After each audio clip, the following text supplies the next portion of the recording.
আমার বন্ধুগণ, কোরআনুল কারীম মানুষকে জীবনের ব্যবস্থা কেমন করে দিল।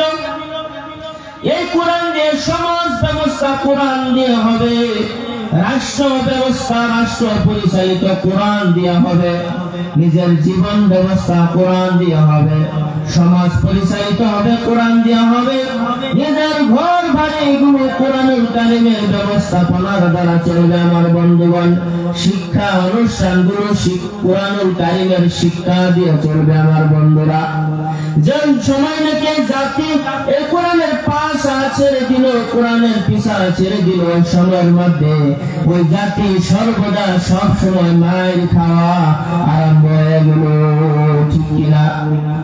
আমার বন্ধুগণ, কোরআন যখন নাকি নবী পাক সাল্লাল্লাহু আলাইহি সাল্লামের দাওয়াতকে গ্রহণ করলো, এরপরে যখন আরেকটি ওষুধের দাওয়াত দিয়ে দিল, তার মানে হলো সেই ওষুধের নাম কি হলো আল কোরআন, সেই ওষুধের নাম হলো আল ফুরকান, সেই ওষুধের নাম হলো কোরআনুল কারীম। কথা ঠিক কিনা? এমন একটি ওষুধ দিল, এমন একটি কিতাব দিল, যে কিতাব মানুষের জীবন ব্যবস্থা, যে কিতাব যদি একটিবার মানুষের যদি তিলাওয়াত করে, আমার বন্ধুগণ, এই কিতাব পড়লে পরে মানুষের বাড়িতে বরকত, সমাজে বরকত, ঘরে বরকত, জীবন ব্যবস্থা সুন্দর হয়। এই কিতাবটাই মাদ্রাসার মধ্যে পড়ানো হয়, কথা ঠিক কিনা? এই জন্য এই প্রতিষ্ঠার নাম হয়ে থাকলো মাদ্রাসা। আমার বন্ধুগণ, কতটুকু কথা যদি আপনি আমি সুন্দর করে যদি বুঝতে পারি, আমার মনে হয় আজকে মেহফিল থেকে আমরা হিদায়াতের চাকি বাটি হাতে নিয়ে বাড়িতে চলে যাব। আমার বন্ধুগণ, কোরআন আসলো কোথা থেকে বুঝার দরকার আছে কি আছে না? আছে না? জীবন পড়া শুনলাম কোরআন, কোরআন কোরআন আসলো কিভাবে, কোরআনুল কারীমের দাওয়াত কি, কোরআনে মানুষকে কি দিল, আর কোরআন মানুষের কাছ থেকে কি চাই, কোরআনে মানুষকে কি দিল, একটু বুঝার দরকার আছে, আছে কিনা? এই কোরআনের সমাজের মধ্যে ভালো উপহার দিয়েছে।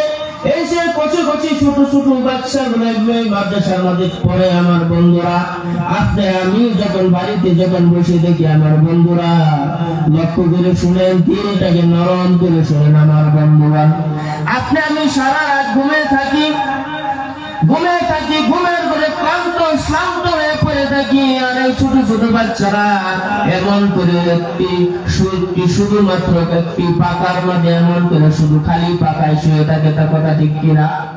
খালি পাকার মধ্যে শুয়ে থাকে, তাদের জীবনটা এমন জীবন, আমার বন্ধুগণ, এত কষ্টের জীবন। আমার বন্ধুরা, এই কোরআন নিয়ে শুধু শুধু বাচ্চারা যখন তিলাওয়াত করে, আপনার নাতি আপনার ছেলে যখন তিলাওয়াত করে, আসমানের মধ্যে আযাবের ফেরেশতা আযাব নিয়ে যখন আসে,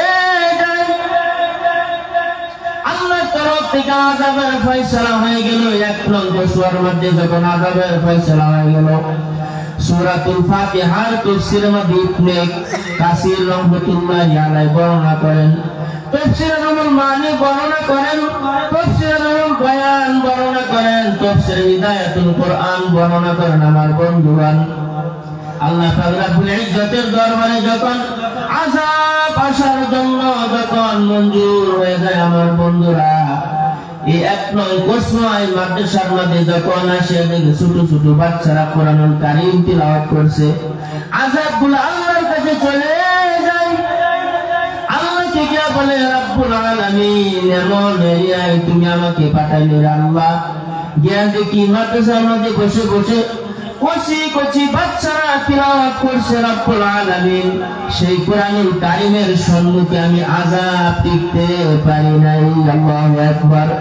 মাওলাই কারীম, এই কোরআনুল কারীমের তিলাওয়াতের আযাব একসঙ্গে কোনোদিন হইতে পারে না।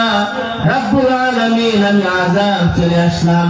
আল্লাহ পাক বলেন, আমার আযাব যে এই ইয়ার মধ্যে তুমি কোরআনুল কারীমের তুমি আওয়াজ শুনে তুমি চলে আসলে, এই আযাব আমি তোমাকে ঘোষণা দিয়ে দিলাম, পশ্চিমকালে ওই অবস্থার মধ্যে, ওই সময়ের মধ্যে, ওই গাঁয়ের মধ্যে আমার আযাব সেখানে যেতে পারবে না।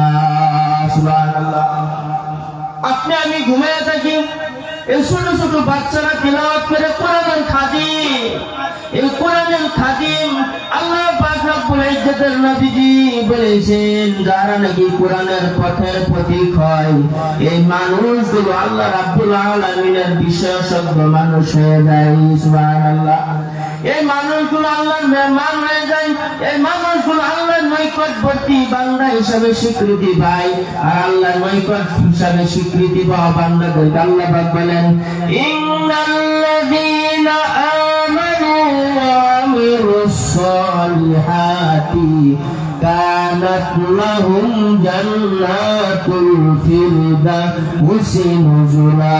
আল্লাহু আকবার। আমার বন্ধুগণ, আল্লাহ পাক বলেন যারা নাকি নিশ্চয় ইন্না মানে নিশ্চয় যারা নাকি ঈমান আনা হয়েছে, যারা ঈমান আনলো ওয়া আমিলুস সালিহাত আর ভালো ভালো কাজগুলো সম্বোধন করে বলে আল্লাহ বলেন যারা ভালো কাজগুলো কোরআনের প্রতি ঈমান আনলো, আমি আল্লাহর প্রতি ঈমান আনলো, ফেরেশতার প্রতি ঈমান আনলো, আল্লাহ পাক বলেন তাদের জন্য আমি আল্লাহ পাক সম্মানিত একটি জান্নাতের সুব্যবস্থা করে রেখে দিয়েছি।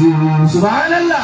আমার বন্ধুগণ, শুধু তাই নয় সত্য করে শুনে যান আমার বাবাজিরা।